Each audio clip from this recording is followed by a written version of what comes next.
Hello friends, we are going to do a topic electric current of class 10th, and we have already gone through a lecture 1, and lecture 1 में what we have done is that is what is free electrons, conductor के अंदर free electrons कैसे आते हैं और क्यों insulator और non conductors जिसको कहते हैं जिनके अंदर free electrons क्यों नहीं होते. This is what we have discussed in lecture 1. And now we are going to talk about further process. So let's see what we are going to study. And आज के वीडियो के अंदर, आज के lecture के अंदर आपके बहुत सारे फंडामेंटल बहुत अच्छे तरीके से क्लियर होंगे. तो आप इस लेक्चर को एंजॉय करिए, देखते रहिए. Thank you very much. Thank you very much for joining today. Let's go for further study. So yes friends. So हम लोगों ने जैसा कि डिस्कस किया कि we are going to continue that lecture. So let's see. तो इलेक्ट्रिक करंट पे बात हो रही थी, राइट? यस. तो electric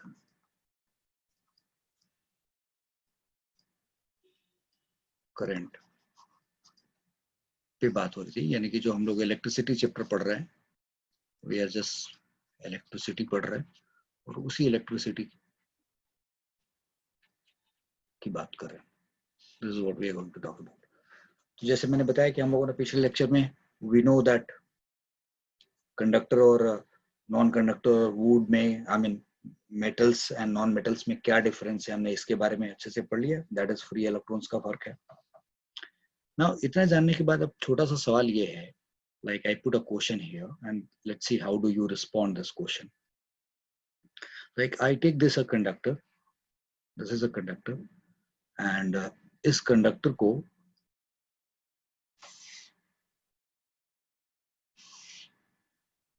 right and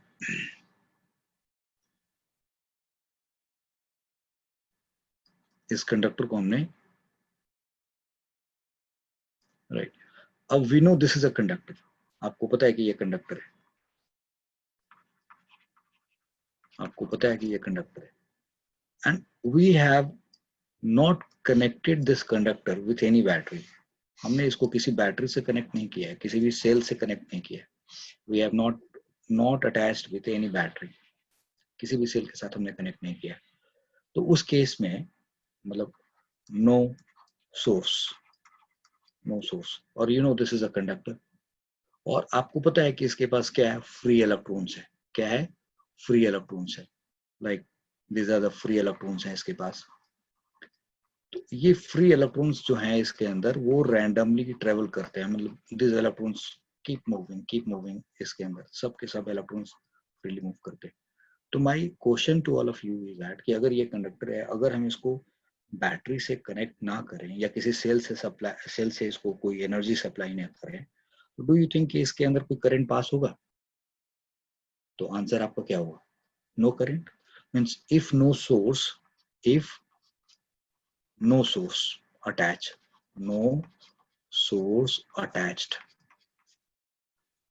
attached, if no source attached, will there be current? ये क्वेश्चन है. will there be current? तो क्या आंसर आप देंगे? इसका आंसर आप बोलेंगे, you will say that answer is no current. Now my question to all of you is that कि आपने बोला कि भाई कंडक्टर है, इसके पास फ्री इलेक्ट्रॉन है, और अब अगर इसके साथ सोर्स अटैच नहीं करेंगे तो इसमें करंट पास नहीं होगा, और जबकि इसके पास फ्री इलेक्ट्रॉन है. Now the point is that कि वुड के अंदर अगर हम वुड में भी करंट पास नहीं होता, बट वुड में कब करंट पास नहीं होता? वैसे भी उसके पास फ्री इलेक्ट्रॉन नहीं, और अगर बैटरी अटैच भी कर दोगे तब भी उसमें करंट पास नहीं होता. बट कंडक्टर के केस में फ्री इलेक्ट्रॉन है, और अगर आप उसको बैटरी अटैच करोगे, सोर्स अटैच करोगे, कोई सेल अटैच करोगे, तो उसमें करंट होगा. तो इसका मतलब कंडक्टर में करंट जो हो रहा है वो फ्री इलेक्ट्रॉन्स की वजह से हो रहा है, और प्लस दूसरा कंडीशन है कि उसमें एक सोर्स अटैच करेंगे तब जाके करंट पास होगा. ये हमारी ऑब्जर्वेशन है. तो जब अगर हम सबका ऑब्जर्वेशन कुछ इस तरीके से है कि एक कंडक्टर के अंदर करंट इसलिए पास होता है क्योंकि उसके पास फ्री इलेक्ट्रॉन्स है, और दूसरा वो किसी बैटरी के साथ जब वो अटैच होता है तब ऐसा हो पाता है।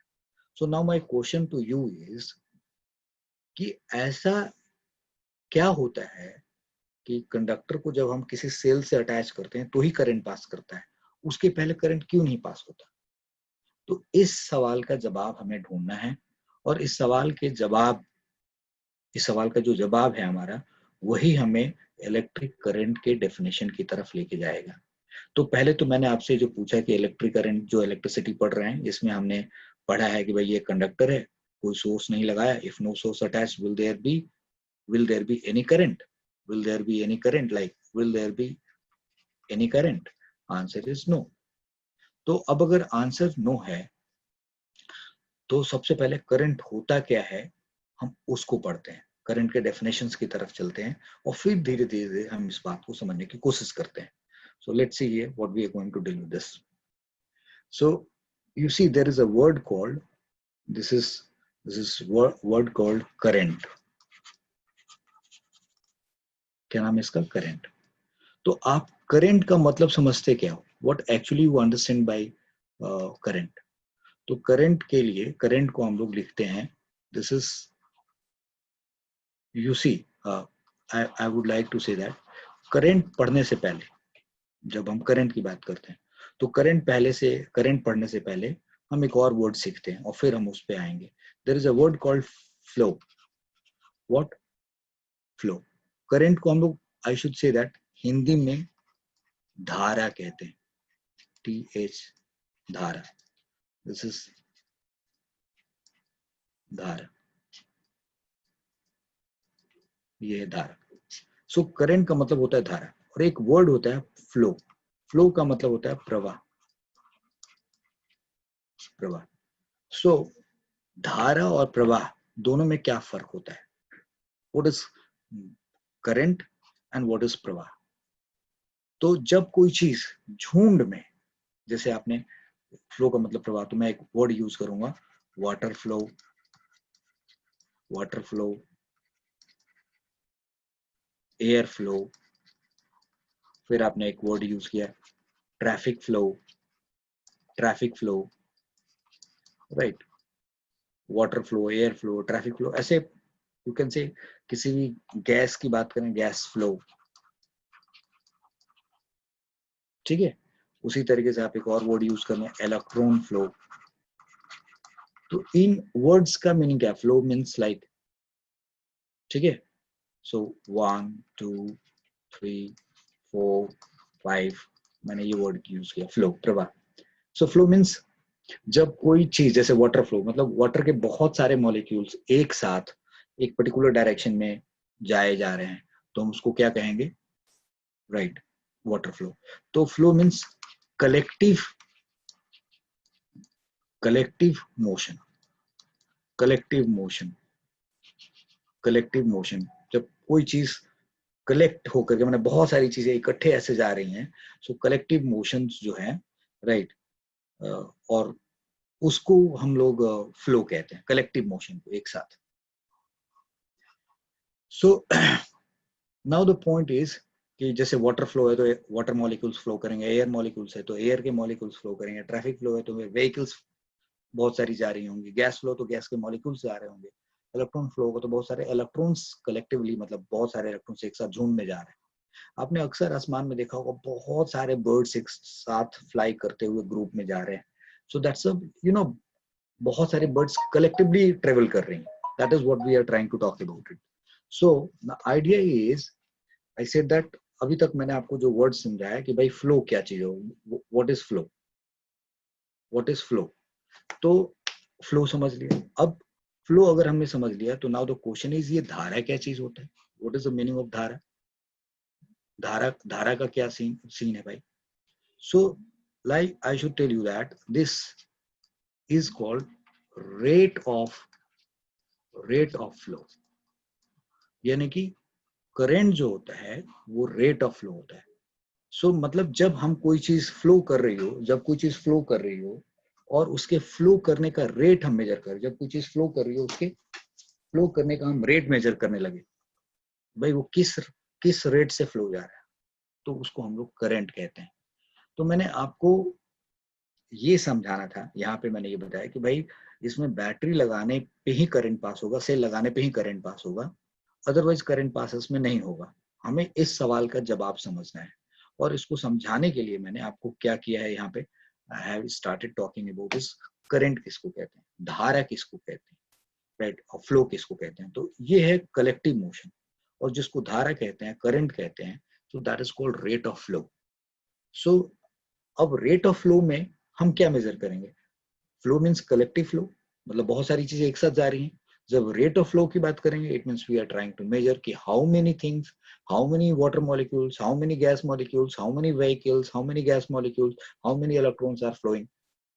तो अब अगर हाउ मेनी की जब बात होएगी, तो आपको ये, जैसे मान लिया जाए, एक छोटा सा सवाल पूछ रहा हूँ आपसे, जरा आप ढंग के सोच के जवाब दीजिएगा। सपोज कर लो I take this ink and I ask you this question, देखते हैं आप कैसे जवाब देते हो। सपोज हमने एक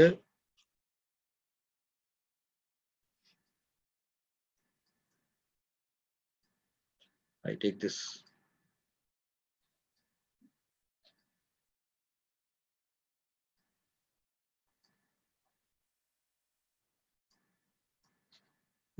just a minute.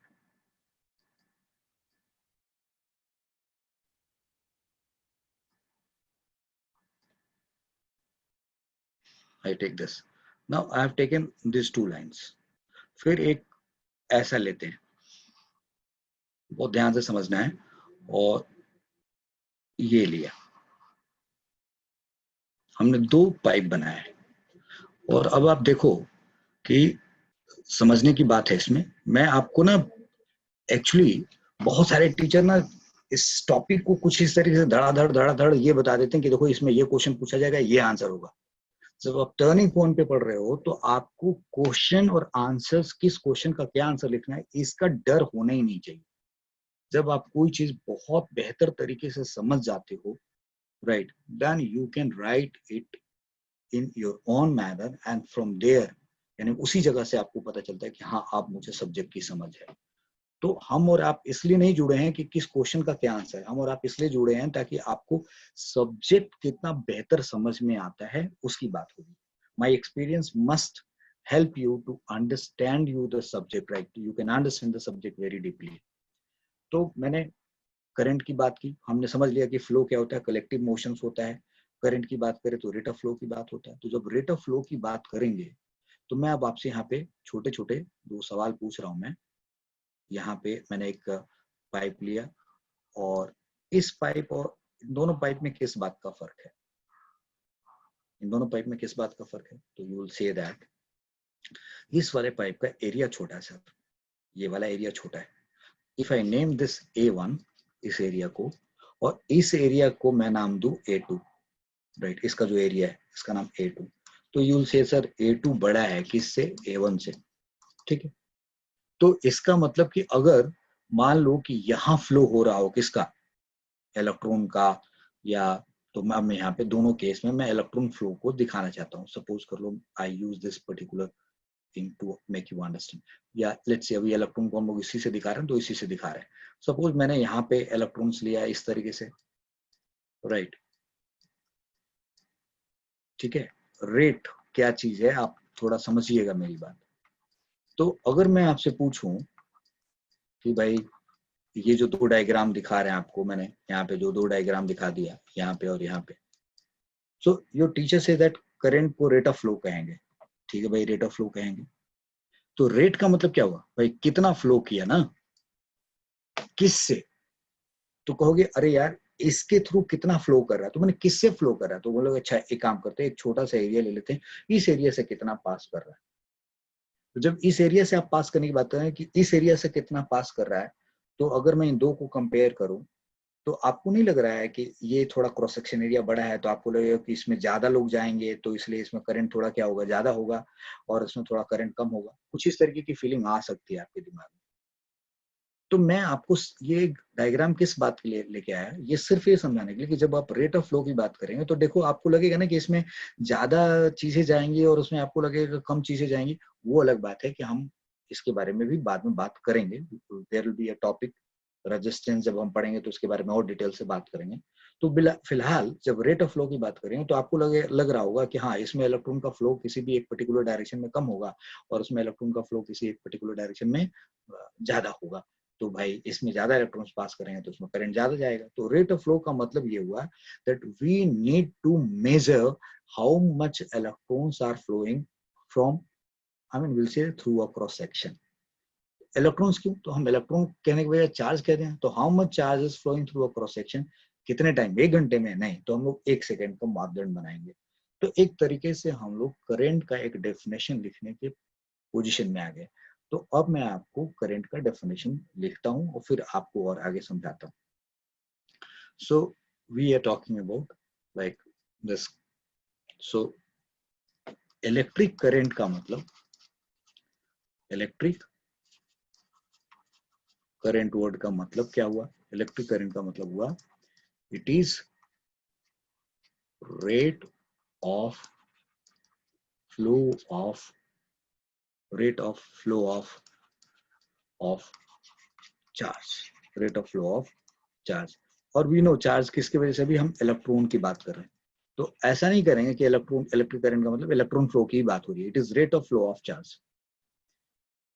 तो अब rate of flow of charge, तो अब मैं यहाँ पे एक वर्ड यूज कर रहा हूं आपके लिए, जरा गौर से देखना। ये यूज ले रहा हूं यहाँ पे, एक वर्ड इंसर्ट करना चाहिए। It is rate of flow of net charge. मैंने बोला it is rate of flow of net charge. ये एक बहुत बड़ी बात है। अगर आप 10th क्लास में इस बात को समझ जाते हो तो आपके लिए आगे चीजें बहुत आसान हो जाएंगी। Once you study in class 12 तो ये टॉपिक आपको फिर बेस से पढ़ना होगा। अगर आप नहीं समझते हो तो, और अगर समझ जाते हो तो आपके लिए चीजें बहुत आसान हो जाएंगी। So it is rate of flow of net charge. Net charge, that is electron through cross section of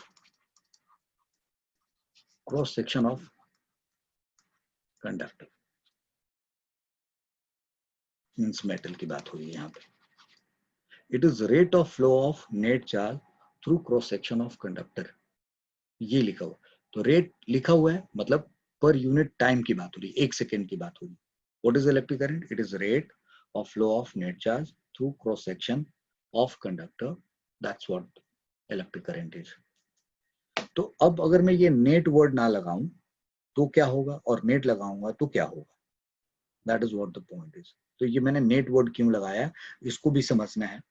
और अगर इस नेट वर्ड को हम समझते हैं तो फिर हमारे पास एक बहुत बड़े सवाल का जवाब आ जाएगा। तो चलो जी, now what we do is कि अब हम आपको एक एग्जांपल से बात सामने रखते हैं। So let's take this and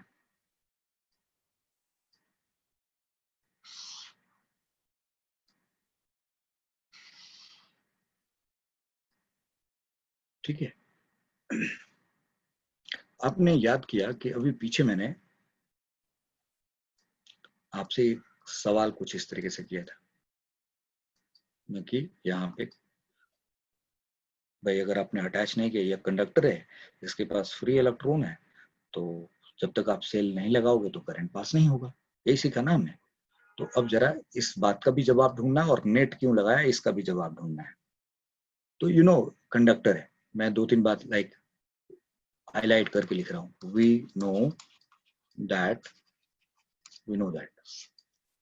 पहली बात, conductor has free electrons. Okay, दूसरी बात, these free electrons move randomly these free electrons move randomly within conductor के अंदर these free electrons move randomly within conductor has free electrons, these free electrons move randomly within conductor। मतलब आपने यहाँ पे जो electrons हैं वो इलेक्ट्रॉन्स कैसे घूमते होंगे, how this electrons must be moving. तो ये इलेक्ट्रॉन्स भाई कोई ऐसे जा रहा होगा, कोई इधर भाग जा रहा होगा, कोई ऐसे जा रहा होगा, कोई ऐसे जा रहा होगा, कोई ऐसे जा रहा होगा। This electrons are moving in different directions, randomly move कर रहे हैं। अब मैंने यहाँ पे दिखाया ये बात, पहले नहीं दिखाया आपको। तो this electrons are moving randomly. तो जब यानी कि वो फ्री इलेक्ट्रॉन्स है, अभी आपने बताया कि कंडक्टर के अंदर कैसे इलेक्ट्रॉन्स होते हैं, फ्री इलेक्ट्रॉन्स होते हैं, ये आपने पिछले लेक्चर में सीखा है। और वो फ्री इलेक्ट्रॉन्स क्या करते हैं, उसके अंदर घूमते हैं अपनी मर्जी से। जैसे आप एक कमरा बंद कर दो और उस कमरे में बहुत सारे गैस मॉलिक्यूल्स हैं, तो क्या वो गैस मॉलिक्यूल किसी पर्टिकुलर डायरेक्शन में ट्रेवल करेंगे अगर आपने कमरा और खिड़कियां सब कुछ बंद कर रखी है तो? नहीं ना। तो वो सारे मॉलिक्यूल्स उमड़ घुमड़ करके इधर, कोई इधर जाएगा, कोई इधर जाएगा, रैंडम होगा, जिसके बारे में आप बहुत अच्छे से बता नहीं सकते कि वो किधर जाएगा। लेकिन बाहर हवा बह रही हो और फिर आप खिड़कियां खोल देते हो, दरवाजे खोल देते हो, तो फिर आप कहते हो क्रॉस वेंटिलेशन हो रहा, मतलब फिर एक एयर को पर्टिकुलर एयर मॉलिक्यूल्स को एक पर्टिकुलर डायरेक्शन मिल जाता है और जिसमें वो ट्रेवल करता है, फिर आपको एयर महसूस होता है। नाउ ये जो कंडक्टर है, इस कंडक्टर में क्या है भाई, फ्री इलेक्ट्रॉन्स है।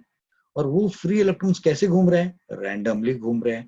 तो जब ये इलेक्ट्रॉन्स रैंडमली घूम रहे हैं तो आप एक क्रॉस सेक्शन ले लीजिए। मान लिया आपने ये क्रॉस सेक्शन लिया, सपोज आपने ये क्रॉस सेक्शन चूज किया, ये क्रॉस सेक्शन चूज किया, आप ये ले सकते हैं, ये ले सकते हैं, कोई भी cross section. There is a word I am using cross section. तो क्रॉस सेक्शन वर्ड को मैं थोड़ा समझा देता हूँ आपको। जैसे एक वर्ड यूज कर रहा हूँ, सपोज कर लो आप एक लौकी बाजार से लेके आए कुछ इस तरीके की, और उस लौकी को आपने क्या किया, ऐसे ऐसे काट दिया, ऐसे ऐसे काट दिया। तो काट करके जो आपने एक स्लाइस निकाला कुछ ये वाला, आप इसको क्या कहोगे, ये काट के इसको कहोगे सेक्शन किया है और इसको क्रॉस किया है, राइट, लेंथ वाइज आपने इसको क्रॉस कर दिया, तो this is called cross section. So this one part is cross section. I hope you have understood now. तो जब हम किसी चीज के पीसेस कर दे छोटे छोटे छोटे छोटे पतले पतले, तो वो जो एक छोटा सा पार्ट आएगा, that is called cross section. So now the point is we know that conductor has free electrons and these free electrons move randomly within conductor. तो मैंने यहाँ पे एक कंडक्टर लिया, this is a conductor, और इस conductor का के अंदर हमारे पास क्या है, फ्री इलेक्ट्रॉन्स हैं। इसके अंदर क्या है, फ्री इलेक्ट्रॉन्स है। और वो फ्री इलेक्ट्रॉन्स कैसे घूम रहे हैं, this free electrons are moving randomly. कोई कहीं भी जा रहा है, किसी भी डायरेक्शन में जा सकता है, कोई किसी भी तरीके से ट्रेवल कर सकता है। This all are moving electrons randomly, free electrons हैं, कोई किधर भी जा रहा है। तो अब अगर कोई किधर भी जा रहा हो तो मैं उनके डायरेक्शंस को ये ऐसे दिखा देता हूँ वर्ड से, मैं इसको ऐसे दिखा रहा हूँ, ये ऐसे जा रहा है, ये ऐसे जा रहा है, ये ऐसे जा रहा है। फिर मैं इसको दिखा रहा हूँ, this is travelling this way, ये इधर जा रहा है, ये इधर जा रहा है, ये इधर जा रहा है, कुछ इस तरीके से। कोई ऐसे ट्रेवल कर रहा है, कोई ऐसे ट्रेवल कर रहा है, कोई ऐसे ट्रेवल कर रहा है। तो जब कुछ इस तरीके से वो ट्रेवल करेंगे, तो मेरा सवाल ये है आपसे कि भाई these electrons are moving in different directions, कोई ऐसे ट्रेवल कर रहा है, कोई ऐसे ट्रेवल कर रहा है। तो अगर ये इलेक्ट्रॉन्स रैंडमली मूव कर रहे हैं, तो मैं पूछूं कि इस वाले क्रॉस सेक्शन से नाम दे दो, इस क्रॉस सेक्शन का ए, मैं बोलूं इस क्रॉस सेक्शन से कितने इलेक्ट्रॉन्स पास किए, तो आप क्या जवाब दोगे, कितने, how many electrons, how many electrons, how many electrons passed through cross section A cross section से कितने इलेक्ट्रॉन्स पास किए। तो आप टाइम बताना पड़ेगा कितने देर में, इन 1 सेकेंड। चलो आपने दे दिया इन 1 सेकेंड। तो अब अगर ऐसा लिख देते हो तो यार रैंडमली जा रहा, कोई इधर जा रहा, कोई इधर जा रहा, हो सकता है कि 1 सेकंड में 10 इलेक्ट्रॉन इधर से इधर गए हो और उतने ही टाइम में 10 इलेक्ट्रॉन इधर से इधर भी गए हो। अब क्या होगा जी, तो आप क्या कहोगे, 20 इलेक्ट्रॉन गए। इफ यू से 20 इलेक्ट्रॉन गए हैं, तो बट 20 इलेक्ट्रॉन एक डायरेक्शन में नहीं गए, 10 इधर से गए हैं, 10 इधर से गए हैं। एक कोई भी एक कॉमन आदमी पूछा जाए कि भाई एक दरवाजा है, 5 आदमी 1 सेकंड के अंदर लेफ्ट टू राइट गए और 5 उसी 1 सेकंड के अंदर 5 आदमी राइट टू लेफ्ट गए, तो उस दरवाजे से कितने लोग पास किए, आंसर एक है 10। एक आंसर है 10, दूसरा आंसर है कोई भी नहीं। अब ये कोई कहेगा क्यों 10 क्यों नहीं कहा जाए, कोई वाली बात क्यों कही जाए कि कोई भी नहीं, ये वाली बात कैसे कही जाए। बिल्कुल सही सवाल है कि ये क्यों कही जाए। तो मैं अब आपसे एक बड़ा सिंपल सा सवाल पूछ रहा हूँ कि भाई यहाँ पे ये कंडक्टर है, इसके अंदर इलेक्ट्रॉन्स हैं, वो रैंडमली मूव कर रहे हैं। मैंने पूछा कि अगर मैं इसके साथ सोर्स ना लगाऊं तो क्या इसमें करंट पास होगा? आपने आंसर बोला नो, नहीं पास होता, क्योंकि आप इसमें बल्ब लगा लीजिए, बल्ब जलता ही नहीं है। और you know this electrons are moving randomly, और रैंडमली मूव करने का मतलब क्या होता है कि भाई कोई किसी भी डायरेक्शन में जा सकता है। तो इसकी क्या पॉसिबिलिटी होगी?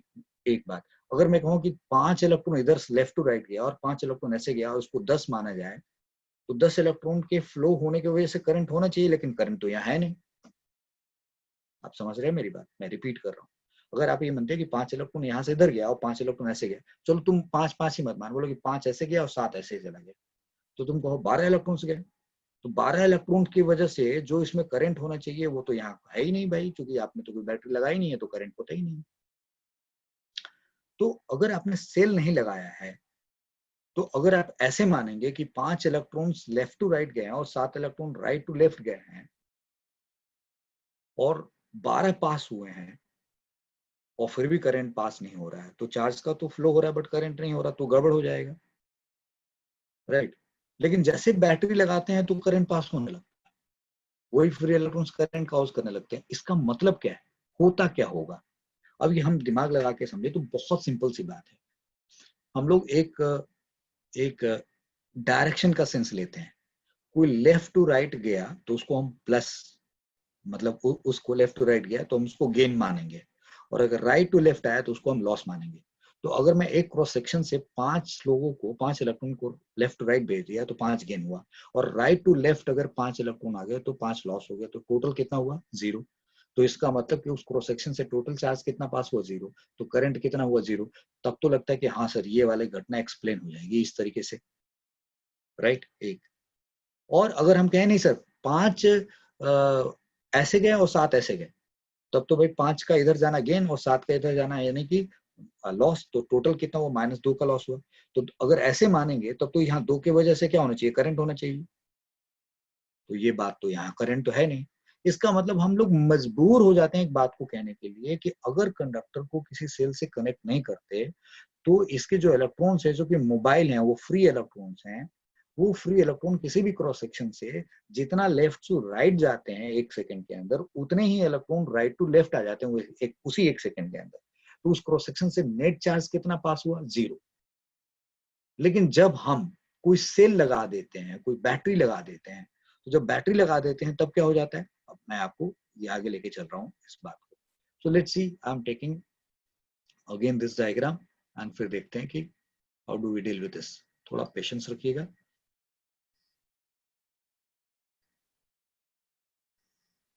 Right, so now I am saying that कि हमारे पास तरीका क्या है इसको समझने के लिए और समझाने के लिए। मैंने बोला एक क्रॉस सेक्शन ऐसे हमने ये बना दिया, बोला कि देखो जी ये क्रॉस सेक्शन हो गया, ये क्रॉस सेक्शन हो गया। तो अगर इसको जब आप बैटरी से जोड़ देते होंगे, बैटरी से जोड़ देते होंगे तो क्या होता होगा? तो बैटरी और इसके अंदर बहुत सारे फ्री इलेक्ट्रॉन्स हैं, बहुत सारे फ्री इलेक्ट्रॉन्स हैं, ये सब फ्री इलेक्ट्रॉन्स हैं। मान लो कि ये सब के सब फ्री इलेक्ट्रॉन्स हैं, ये सब के सब फ्री इलेक्ट्रॉन्स हैं। तो अगर ये, इसका मतलब जब बैटरी लगा देते होंगे तो ये सारे के सारे निगेटिव चार्ज है भाई, और सब निगेटिव चार्ज हैं, और ये प्लेट कैसा है? पॉजिटिव। तो ये पॉजिटिव क्या करता होगा? निगेटिव को अपनी तरफ खींचता होगा। तो जैसे ही हम ये बैटरी लगा देते हैं तो इन सारे इलेक्ट्रॉन्स का जो मोशन का डायरेक्शन है वो रैंडम ना होकर के एक पर्टिकुलर डायरेक्शन में हो जाता है, ऐसे हो जाता है, कुछ इस तरीके से हो जाता है, कुछ इस तरीके से हो जाता है। तब उस केस में क्या हुआ? हर इलेक्ट्रॉन के पास एक डायरेक्शन में सारे के सारे इलेक्ट्रॉन्स ट्रेवल करें, every electron is travelling in one direction. तो अब अगर कोई भी क्रॉस सेक्शन लोगे आप, किसी भी क्रॉस सेक्शन को लोगे तो उस क्रॉस सेक्शन से इलेक्ट्रॉन्स पास करेंगे कि नहीं करेंगे? करेंगे। तो अब ऐसा तो नहीं होगा ना कि लेफ्ट टू राइट जितना आ रहा है राइट टू लेफ्ट उतना ही चला जा रहा होगा, ऐसा नहीं। अब तो सबको सब एक ही डायरेक्शन में जा रहे होंगे। तब इस क्रॉस सेक्शन से नेट चार्ज कितना पास हुआ? अब नेट 0 नहीं आएगा। हमने 10 इलेक्ट्रॉन पास किया, यानी कि 10 इलेक्ट्रॉन का चार्ज पास हो गया, तो हमें करंट मिलेगा। Please understand.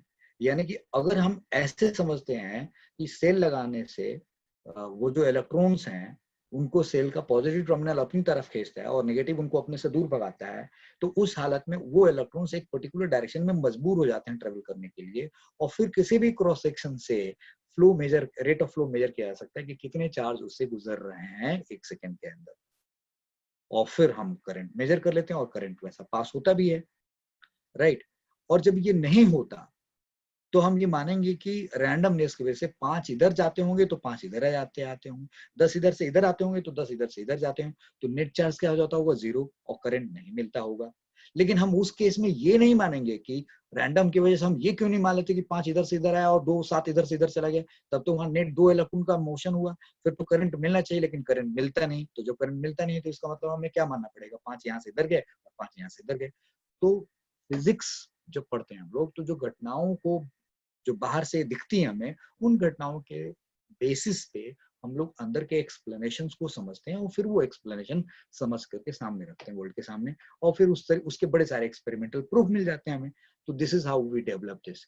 तो मैंने यहाँ पे क्या बताया आपको कि अगर सेल लगाया तो इन इलेक्ट्रॉन्स का direction, like once we apply cell, अभी यहाँ मैं लिख रहा हूँ वहां पे, once we attach ends of conductor with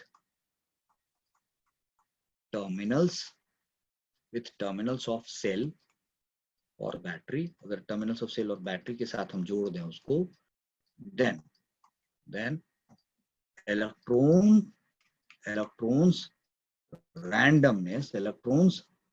randomness disappear, वो खत्म हो जाता है, disappears, and these electrons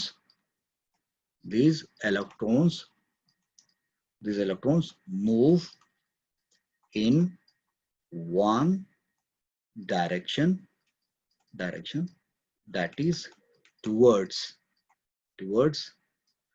positive terminal of cell from negative terminal of cell। यानी कि सेल के नेगेटिव टर्मिनल से पॉजिटिव टर्मिनल की तरफ वो इलेक्ट्रॉन्स पर्टिकुलर डायरेक्शन में चल जाते हैं, राइट। सो दीज पॉइंट्स, ये जो अभी हमने पढ़ा, so this tell us what? This tell us that this gives us, ये हमें क्या बताता है, यानी कि ये जो हमने पढ़ा, this explain, ये हमें बता रहा है, this explains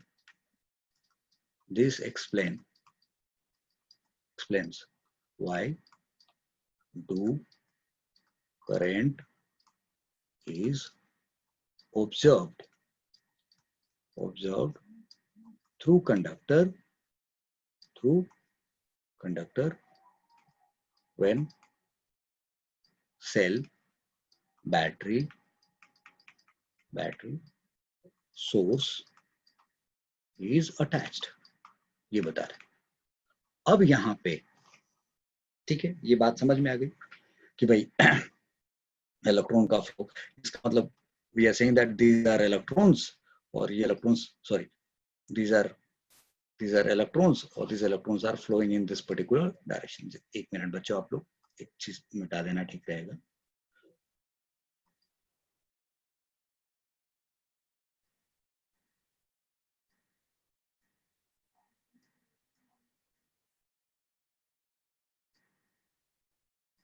thank you. So I said that कि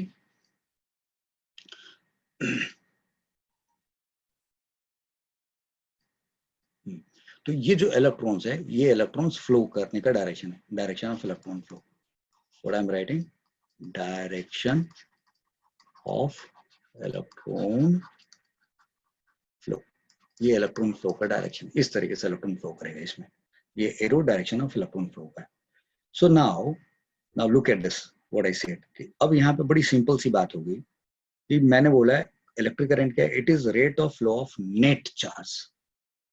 मैंने यहाँ इलेक्ट्रॉन लिख दिया, बाद में आप जब और बड़ी क्लासेस में जाओगे, 12th क्लास में जाओगे, तो यहाँ इलेक्ट्रॉन नहीं लिखा जाएगा।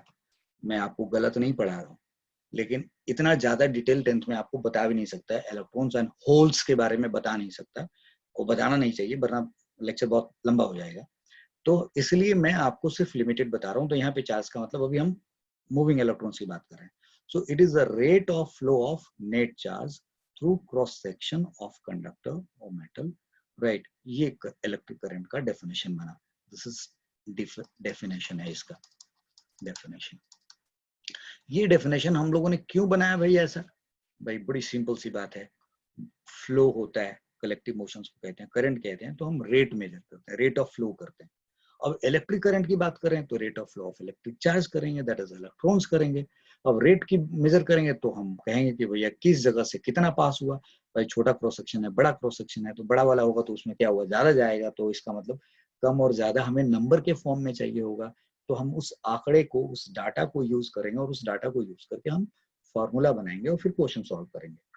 तो मैंने यहाँ पे ये दिखाने की कोशिश की, देखो इसमें कम पास करेगा, इसमें ज्यादा पास करेगा. हाँ, यहाँ पे एक डाउट उठ सकता है, सर अगर मैं इसमें कम है और खूब बड़ी बैटरी लगा दूं तो ये सब बात बाद में करेंगे. मतलब ऐसा नहीं कि मैं इसको डिनाई कर रहा हूँ, will talk later on. So now the point is कि यहाँ कंफर्म हो गया कि भाई यहाँ पे कंडक्टर है, अगर सेल नहीं लगाया तो करंट पास नहीं होता. क्यों? क्योंकि फ्री इलेक्ट्रॉन्स होते हैं, बट वो इलेक्ट्रॉन्स रैंडमली मूव करते हैं. वो रैंडमली मूव करते हैं तो वो किसी पर्टिकुलर डायरेक्शन में पास नहीं होते, यानी कि किसी भी क्रॉस सेक्शन से नेट चार्ज पास नहीं हो पाता. नेट चार्ज पास नहीं हो पाता तो इसलिए उसमें कोई करंट नहीं होता. अब अगर ये बात हमने समझ ली है तो हमने उसी वजह से आपको यहाँ करंट बात बताई कि करंट रेट ऑफ फ्लो होता है, और फिर हमने आपको यहाँ करंट का डेफिनेशन बता दिया और आपको कारण के समझा दिया कि एक कंडक्टर के पास फ्री इलेक्ट्रॉन्स होते हैं, ये फ्री इलेक्ट्रॉन्स रैंडमली मूव करते हैं. और यहाँ पे अगर पूछा जाए how many electrons pass through cross section A in 1 second, जबकि इसको बैटरी से अटैच नहीं किया, तो यहाँ आंसर क्या आएगा? आंसर क्या आएगा? None. None, right. This is what you will say that. क्यों? क्योंकि इसलिए नन, क्योंकि कोई करंट नहीं है.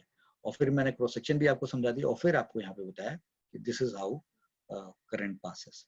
तो अब हमने जो सीखा है वो हमारे लिए मेन पॉइंट क्या है भाई? Electric current, it is defined as rate of flow of net charge through cross section of conductor. तो मैं इस डेफिनेशन को एक बार और लिखता हूं और फिर आपको नाउ. सो डिफाइनिंग इलेक्ट्रिक करंट, ये अब फिर से लिखने का एक वजह है, वो आप देखिए. Electric current, defining electric current,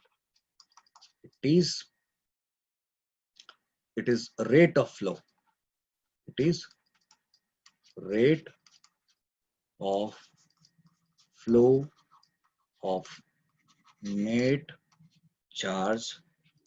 मैंने यहाँ पे आपके लिए रिमाइंडर लिखा कि आपके दिमाग में भी इलेक्ट्रॉन्स चलना चाहिए. It is rate of flow of net charge through cross section of conductor, through cross section of conductor. तो ये हमारा डिफाइन. अब इस बात को जो लिखा हुआ है, तो अब ये जो लिखा हुआ है इसे एक मैथमेटिकल फॉर्मूला निकल सकता है इसी बात से. तो वो फॉर्मूला क्या हो सकता है? तो भाई करंट को हम लोग सिंबल में क्या लिखते हैं? करंट का symbol of current, symbol of current is I. Symbol of current is I. ये, और कुछ लोग छोटा आई भी लिख लेते हैं, दिस इज. और ये चार्ज के लिए हम लोग क्या यूज करते हैं? चार्ज के लिए सिंबल ऑफ चार्ज क्या यूज करेंगे? Symbol of charge will use Q. कुछ लोग बड़ा क्यू भी यूज इस्तेमाल कर लेते हैं, क्यू और क्यू, राइट. आपको अगर ये बात नहीं मालूम है तो वी मस्ट नो, मतलब हमें ये बात मालूम होनी चाहिए. वी मस्ट नो, क्या? We must know unit of charge क्या होता है? Unit of charge is coulomb. Unit of charge is coulomb. ये बहुत अच्छे तरीके से इसको हम लोग सी से रिप्रेजेंट करते हैं. Like for example Q is equal to 5 coulomb और Q is equal to -2 coulomb. This is how. और कोई ऐसे भी लिख सकता है Q is equal to 3 coulomb, something like that. This is like. तो भाई इलेक्ट्रिक करंट का डिफाइन कर दिया, यहाँ पे मैंने सिंबल ऑफ करंट बताया, ये चार्ज बताया. तो मैंने बोला कि यहाँ से एक मैथमेटिकल फॉर्मूला निकलता है बेटा. तो वो क्या निकलता है? तो भाई अच्छा एक बात बताओ, एक बड़ा सिंपल सा सवाल पूछा है. अगर एक केले वाला 4 रुपया का एक केला बेचता है, 4 रुपया के एक केला बेचता है, तो बताओ कि 10 केले के लिए कितने पैसे लगेंगे? तो you will so simple, 40 rupees, 4 into 10। अब इसको थोड़ा ऐसे पूछेगा, if a banana seller sales you 10 bananas for 40 rupees, तो बताओ उसका पर केले का रेट बताओ, या उसका बनाना बेचने का रेट बताओ। तो दोनों रेट है, प्लीज अंडरस्टैंड दैट। एक बनाना सेलर ने बोला कि मैं 10 बनाना बेचता हूं 40 रुपए में, तो आपके दिमाग में फट से एक बात होगा कि ओके 40 रुपए में 10 बनाना, देयरफॉर एक बनाना मतलब 40/10। तो आप कहोगे इसका रेट क्या हुआ? अगर आपसे बनाना सेलर ने बोला कि 40 रुपया में 10 केला बेचता हूँ, और वहीं पे आपके फादर खड़े थे और आपसे पूछ लिया कि बताओ एक केले का दाम कितना हुआ, तो आप फट से क्या करोगे? 40/10। बोले ये रेट है, इस रेट से बेच रहा है।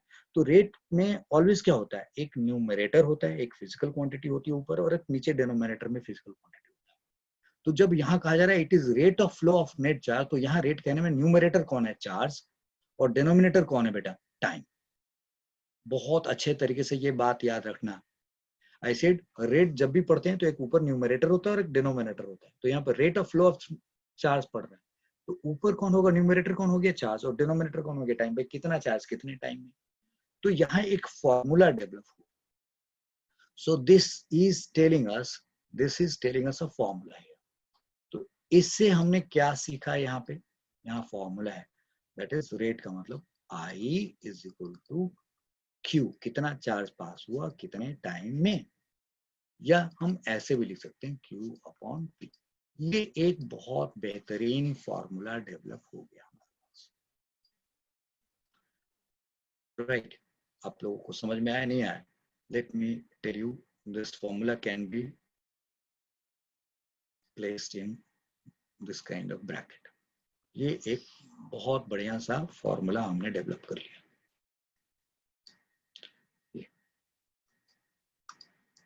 So my idea is that कि ये आपके पास, ठीक है, just a minute, I will take just 2 seconds for you.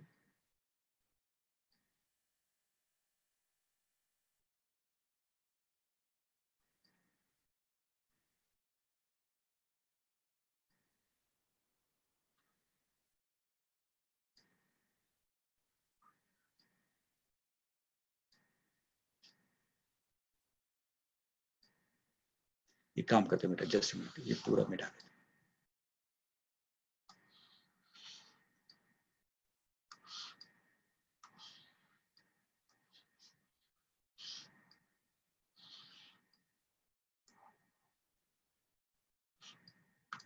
So I said that कि यहाँ पे एक हम फॉर्मूला यूज करते हैं, राइट? यहाँ हम एक फॉर्मूला यूज करते हैं, यहाँ से हमें एक फॉर्मूला निकल के आ रहा है, और फॉर्मूला क्या निकल रहा है? I is equal to Q upon T, time. और कुछ लोग ऐसे भी लिख सकते हैं क्यू अपॉन छोटा T. So this is what we have developed as a formula here. तो मैंने आपको यहाँ पे एक फॉर्मूला रिजल्ट निकाल के दिखाया। ये बहुत इंपॉर्टेंट फॉर्मूला हो गया हमारे लिए, I is equal to Q by T और Q by T.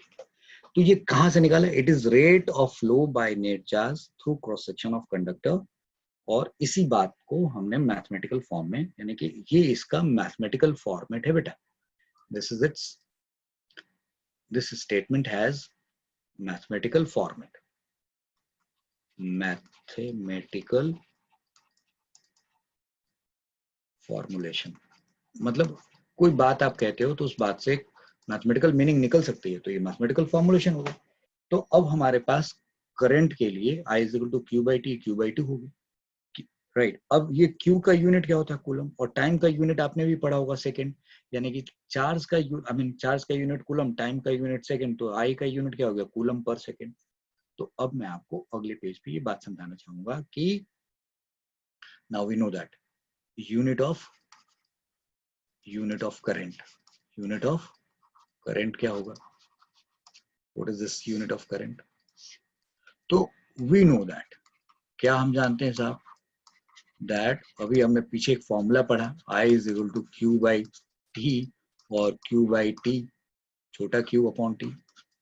So unit of current is क्या हुआ, यूनिट ऑफ करंट हुआ क्या, so this is equal to now charge का यूनिट कूलम और टाइम का यूनिट सेकेंड,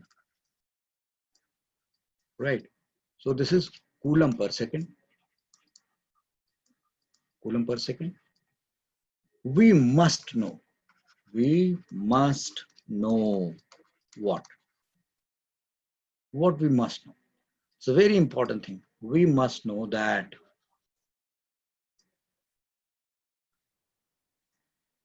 one coulomb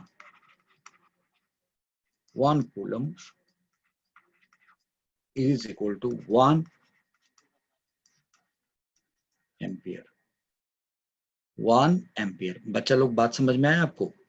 मतलब अगर आपने 1 कूलम पर सेकेंड आपने कहा तो ये 1 coulomb per second is equal to 1 ampere.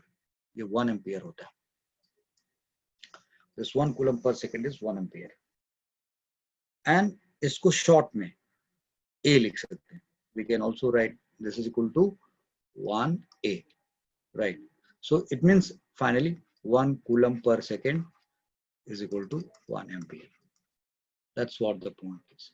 ये भी तरीका हो सकता है इसको लिखने का. In short, I hope you got my point. What I'm saying. Just simple. So 1 coulomb per second can be written as right 1 ampere. तो आपको ये मालूम होना चाहिए कि एक तरीके से आपके पास फॉर्मूला आ गया. अब हमने अपनी बात स्टार्ट की थी चार्ज क्या होता है, इलेक्ट्रिसिटी से बात कही थी. तो इलेक्ट्रॉन्स की सिटी की बात करते हैं, वहां से इलेक्ट्रॉन क्या होता है, प्रोटॉन क्या होता है, न्यूट्रॉन क्या होता है, एटम के पास फ्री इलेक्ट्रॉन्स क्या होते हैं. ये सारी बातें हमने समझ ली. फिर इस लेक्चर में हमने समझा कि किसी भी कंडक्टर के अंदर फ्री इलेक्ट्रॉन्स होते हैं और नॉन कंडक्टर के अंदर फ्री इलेक्ट्रॉन्स नहीं होते, इसलिए कंडक्टर में करंट पास होता है. बट कंडक्टर में सिर्फ फ्री इलेक्ट्रॉन से करंट पास नहीं होता जब तक कि बैटरी ना लगाए. फिर इस बात को थोड़ा खूब इंट्रोस्पेक्ट किया जाए और एनालाइज किया जाए तो वहां से एक डेफिनेशन निकल के आता है और उस डेफिनेशन से हम एक रिजल्ट तक पहुंच गए. तो हमने एक फॉर्मूला निकाल लिया. अब आपसे दो छोटे छोटे सवाल रख रहे हैं और let's see how you are going to deal with this. Very small questions. So let's see. Question ये है,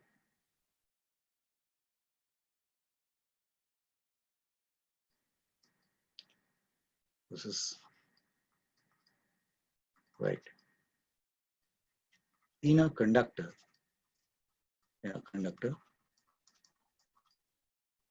5 ampere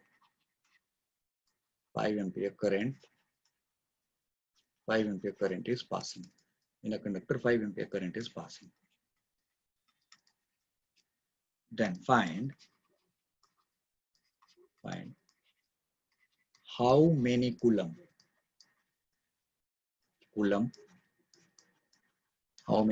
of charge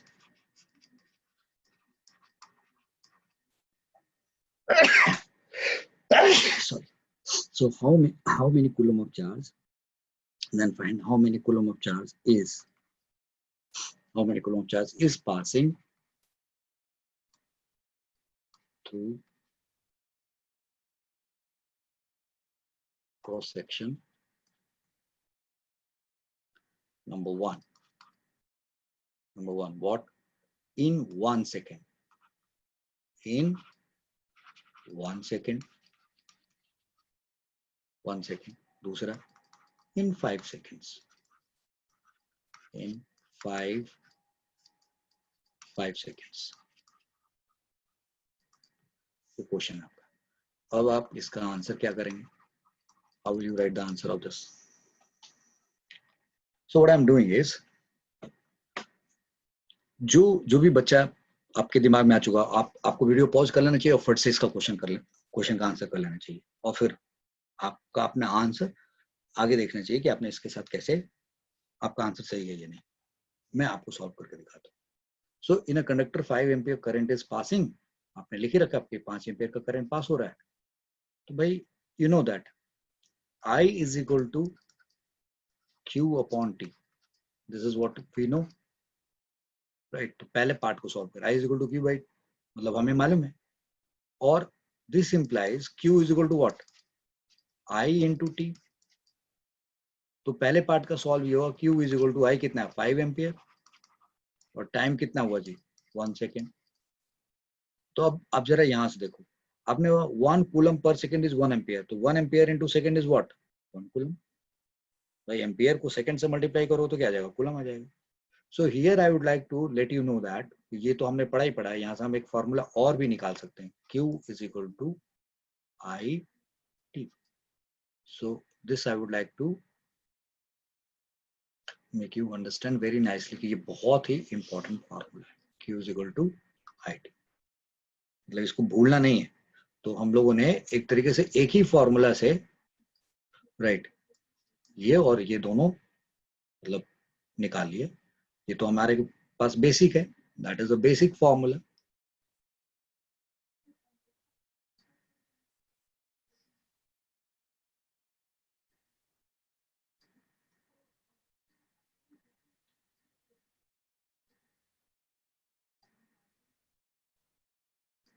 राइट, तो ये हमने, ये तो हमारे पास बेसिक फॉर्मूला है बच्चों। तो इस बेसिक फॉर्मूला से हमने ये भी सीखा और ये भी सीखा, ऐसे भी लिख सकते हैं, ऐसे भी लिख सकते हैं। तो मैं यहाँ बता रहा था कि अब आपसे पूछा गया 5 एम्पियर इंटू 1 सेकेंड, तो यहाँ आंसर क्या हो गया 5 कूलम। ये फर्स्ट पार्ट का आंसर होगा। अब सेकंड पार्ट को सॉल्व किया जाए, तो सेकंड पार्ट बोला इन 5 सेकेंड्स, तो फिर फॉर्मूला लगाएंगे भाई। तो हम डायरेक्ट लिख दें, since Q is equal to I T, तो अब क्या हो गया, Q is equal to 5 ampere और टाइम कितना है जी 5 सेकेंड्स, 5 सेकेंड्स, तो आंसर क्या हो गया 25 कूलम। ये आपका आंसर हो गया, Q is equal to 25 coulomb. बेटा बात समझ गए आप लोग। तो एक तरीके से मैंने आपको ये बताने की कोशिश की कि इस क्वेश्चन का ये आंसर हो गया हमारे लिए, राइट, ये answer, this is our final answer of this question. तो एक तरीके से this is our answer. So now the idea is that कि अगर ऐसा कोई क्वेश्चन है तो आपने Q is equal to I T से आपने ये सॉल्व कर दिया। अब जो लेक्चर 1 में मैंने आपको पढ़ाया था कि एक इलेक्ट्रॉन का चार्ज कितना होता है, एक प्रोटॉन का चार्ज कितना होता है, ये सब चीजें पढ़ाई थी, आपको याद होगा अच्छी तरीके से। अब उसको ध्यान में रखते हुए एक छोटा सा सवाल रखते हैं, let's see how we are going to deal with this. So this is we are going to talk about question number 2। Question number 2, right. क्वेश्चन ये पूछा जा रहा है आपसे, right, if 2 ampere current is passing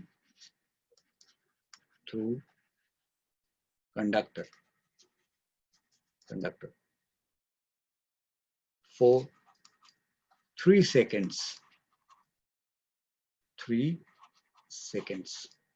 3 second के, काट देते हैं ऐसे, अच्छा नहीं लगता, for 3 seconds. If 2 ampere current is passing through conductor for 3 seconds, then find how many electrons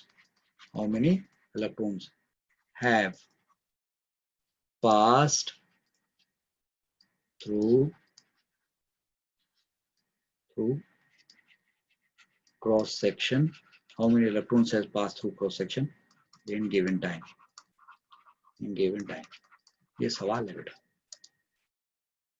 तो इसको ना समझने के लिए हम लोग थोड़ा सा एक डायग्राम का इस्तेमाल कर रहे हैं, तो और बेहतर होगा। देखो जरा, मैंने यहाँ पे एक कंडक्टर ले लिया, और इस कंडक्टर को लेने के बाद ये बोला कि देखो जी ये इस कंडक्टर का क्रॉस सेक्शन है, और इसमें कहा जा रहा है कि 3 एम्पियर का करंट पास हो रहा है। लेट्स सपोज मैं एरो ऐसे यूज कर रहा हूं कि 3 एम्पियर का करंट पास हो रहा है। कितना एम्पियर जा रहा है 3 एम्पियर। करंट ऐसे पास हो रहा है और करंट ऐसे निकल रहा है सपोज। तो कोई भी आपने क्रॉस सेक्शन लिए, बोला आपने ये क्रॉस सेक्शन ले लो, आपका दिल करे तो यहाँ का क्रॉस सेक्शन ले लो, कहीं ले लो, किसी भी क्रॉस सेक्शन से पूछ लिया गया। तो आपसे पूछा गया कि अगर 3 एम्पियर का करंट जा रहा है तो भाई कितने इलेक्ट्रॉन इस क्रॉस सेक्शन से 3 सेकंड के अंदर, सॉरी 3 एम्पियर का करंट नहीं है, 2 एम्पियर का करंट है, करंट इज ऑफ 2 एम्पियर। इसको थोड़ा अलग कलर से आप लिख देते हैं, ये गलत हो गया। तो दिस इज 2 एम्पियर करंट है।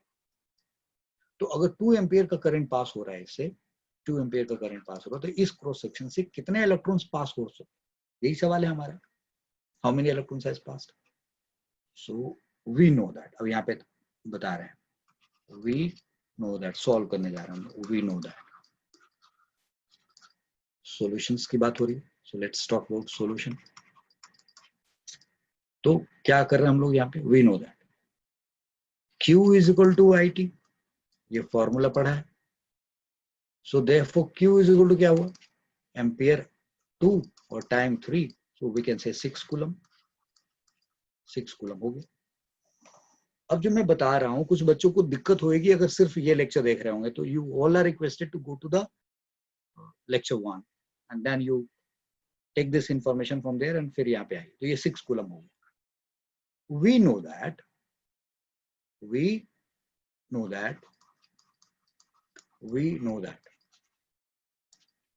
वन इलेक्ट्रॉन का चार्ज क्या होता है, चार्ज ऑफ वन इलेक्ट्रॉन क्या है, चार्ज ऑफ वन इलेक्ट्रॉन क्या है, 1.6 इंटू 10 का पावर माइनस 19। तो बोलोगे सर माइनस होता है, ठीक है जी, बिल्कुल सही बात है। तो न्यूमेरिकल वैल्यू कितना हुआ, अगर हम माइनस को छोड़ दें, न्यूमेरिकल वैल्यू कितना हुआ, तो that is equal to 1.6 into 10 का power minus 19 coulomb, that is C N C. और हमारे पास चार्ज कितना है, 6 कूलम, यानी कि 1 सेकंड में इसे 6 कूलम पास हो रहा है, सॉरी 3 सेकंड में 6 कूलम पास हो रहा है। और हमसे पूछा है कि उस, मैं गलत बोल गया बेटा, सॉरी, 3 सेकंड्स में 6 कूलम पास हो रहा है। तो अब हमसे पूछा है 3 सेकंड में कितने इलेक्ट्रॉन्स पास हुए। तो भाई एक इलेक्ट्रॉन का इतना चार्ज है, तो बताओ कितने नंबर ऑफ इलेक्ट्रॉन्स गुजरे होंगे ताकि इतना कूलम आ सके। तो क्या करेंगे आप, so we will take, go to the next page and then we'll understand. So now what we'll do, so let n number of electrons passed in 3 seconds, suppose कर लो हमारे पास हम नहीं माने, देन क्या होना चाहिए, n इंटू एक electron का charge and that should be equal to what, 6 coulomb. तो एक n हमें नहीं मालूम है, ये क्या हुआ 1.6 इंटू 10 का पावर माइनस 19 कूलम, एंड फिर ये क्या हुआ 6 कूलम होना चाहिए। तो अब यहां से n क्या निकलेगा बेटा, 6 डिवाइडेड बाई 1.6 इंटू 10 का पावर माइनस 19। अब ये सॉल्व करोगे तो क्या आएगा, 6 इंटू 10 का पावर 19 डिवाइडेड बाई 1.6 इलेक्ट्रॉन्स, ये आंसर आएगा आपका। अब आप क्या करोगे, इसको, ये 1.6 है, ये 0 यहाँ से हटा के ऊपर कर दो, तो यानी कि 60/16 इंटू 10 का पावर 19, और सॉल्व करना है इसको 10 का power 19। just a minute.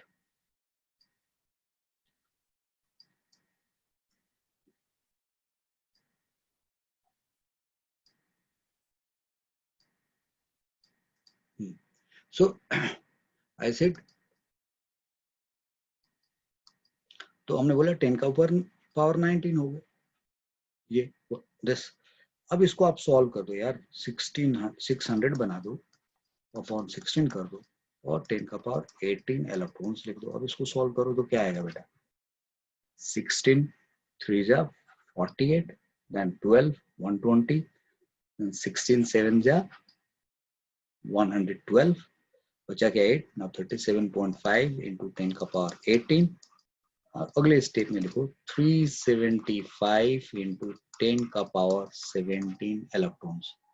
How many, 10 का पावर 17 इलेक्ट्रॉन्स। ये देखो चिपक गया है, इसलिए मैं इसको हटा रहा हूँ। So I'll take this. तो 10 का पावर 17 इलेक्ट्रॉन्स, ये हमारे पास आंसर होगा इलेक्ट्रॉन्स। तो आज का लेक्चर हम लोग यहाँ पे खत्म करते हैं। अब हमने लेक्चर 1 और लेक्चर 2 मिलाकर के ये सीखा है कि इलेक्ट्रिक करंट का डेफिनेशन क्या है, कंडक्टर के अंदर इलेक्ट्रॉन्स, फ्री इलेक्ट्रॉन्स होते हैं, कंडक्टर के इलेक्ट्रॉन्स कैसे मूव करते हैं, सेल होएगा तो करंट पास होगा, आई का फॉर्मूला क्या है, हमने ये बेसिक चीज सीखी है। अब इससे आगे के लेक्चर को हम लोग अगली क्लास में एक्सटेंड करेंगे। अगली क्लास में आप लोग ज्वाइन करिएगा, इस लेक्चर को देखिएगा, वो बहुत ही बेहतरीन होएगा और आपके समझ के लिए, आपके समझ को और ऊपर लेवल पे लेके जाएगा। Thank you very much, keep watching, keep promoting, let's other should get help out of this video, right? अगर आपको कोई दिक्कत है, कुछ समझ में नहीं आया, तो आप कमेंट बॉक्स में जाके लिख सकते हैं, and I'll be definitely answering that questions. So thank you very much. God bless you all. You all are requested to subscribe this channel and press the bell icon so that notification can be sent to you timely. So thank you very much. God bless us.